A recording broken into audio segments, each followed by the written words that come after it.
ang totoo niyan, o siguro kailangan sabihin ko na rin ngayon, ano, Sige nga po, oo. bago ako nag-imbestiga, yung unang araw na investigasyon, Opo. nagkausap kami ng Pangulo. Ba? At siya mismo ang nagbigay ng ilang mga detalye na kakailanganin ko. Kailangan malaman ng taong bayan ito. Ang Pangulo mismo ay nagbigay ng pahiwatig na sana magtagumpay ang iyong pagdinig. Pagkatapos namin nag-uusap, Opo. may dumating na isang bisita, naupo sa tabi ko. Mr. President, ito yung gawin mong ombudsman. Mabuti dumating ito ka ako.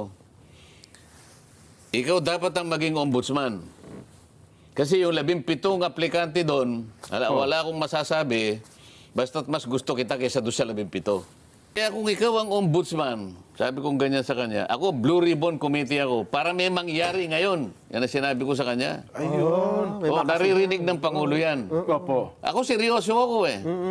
Ang Pangulo sabi niya, narinig mo, magdesisyon ka. Sabi niya, hindi pa ako naka-apply eh. Hindi ka ako problema yan. Halimbawa ka ako, may na-shortlist na, binigay sa Pangulo. Sabi ng Pangulo, hindi, wala akong gusto rito. Sige, i-open uli yan. Hindi pwede ka na.